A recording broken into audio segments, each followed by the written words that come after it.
And got my other friend group over here, Battling Sides. It's going to be in or out from summer camp. So we've been friends for a good amount of time. Again, I started that with Jonah and gradually adding more people going in there, and we've been able to connect really good on the spiritual level and on so many other levels. And then got a ton of people from different churches. Got Colin, my youth minister, here, and then got some other people who have been at other churches, and then obviously got a bunch of family here as well. And I want to thank you guys, and specifically just wanted to take a little bit of time to go through each one of my family members as well, because obviously they've been the most impactful in my own life, and they have impacted so many of you guys as well. So I want to start off first with Austin, just because he's so easy to start out with. He's been my best friend for the last 17 years of my life, almost 17, and he's been incredible. He's probably going to hate that I'm mentioning this, but as many of you guys know, I love my brother a lot. Y'all saw a lot of how I reacted back in November when we had everything going on with him back then, but he's been able to rise to that challenge, and I've been able to do it with him. He has been there with me through, a lot of bad parts of life, a lot of amazing parts of life, and through it all, he's been genuinely my best friend and somebody that I can't replace. So I want to thank you, Austin. And then honorable mention is Emma. She was not able to be here because her and her husband now are pretty bad with timing.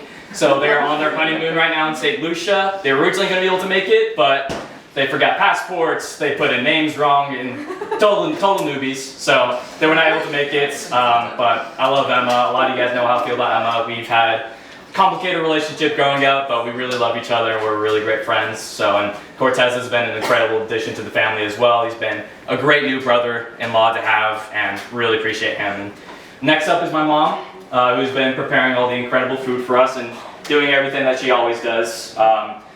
Back in Genesis, whenever God says that he's going to make a helper for that man, that word helper translates to the Hebrew word ezer. And I heard recently at Emma's wedding that word ezer can translate to helper, but also a rescuer. And Mom has been more than a rescuer to Dad. She's been more than a rescuer to me. She's gotten us both through incredible times along with the rest of the family, and I could not ask for a more loving and caring mom. I don't care how embarrassing this is to say, but I'm going to go and say it in front of all you guys. I always tell Mom, I think it's the best compliment a mom can receive.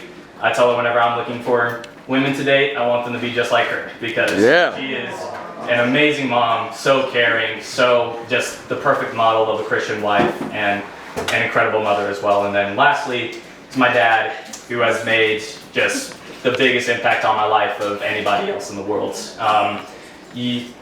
Going back to the Ephesians, I believe it's chapter 6, whenever we're getting all the comparisons on what's meant to model Christ in the church. We get the wife and the husband, and we get also the father and the son.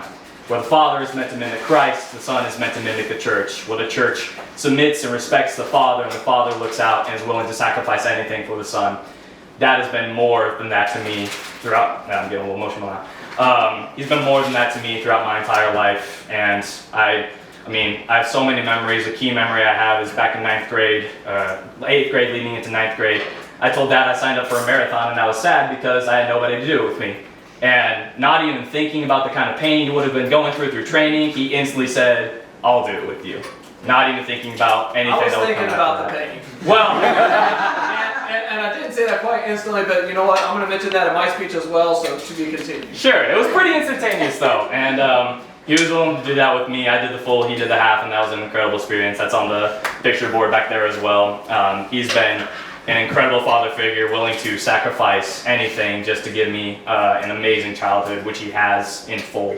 And I know he's going to continue to give, because that's just who he is. He's a very charitable, really responsible, and above all, a very, very hardworking man.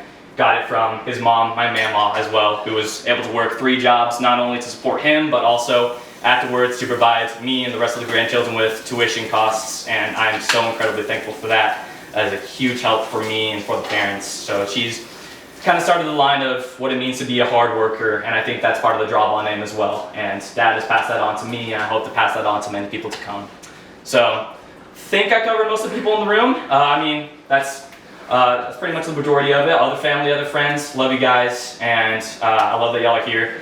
After we're eating the food, we're going to have some other people give some speeches. I know my dad is, I know my brother is. If any of you would like to also give a speech, we're going to open it up to the floor. Y'all can just raise your hand, get up here, whatever you want to do. If y'all want to share an anecdote with me, anything like that, y'all feel free to. But think that's everything we got. I'm starving. I'm sure a lot of you guys are. So I'm going to turn it over to Dad, and he's going to direct us in a word of prayer.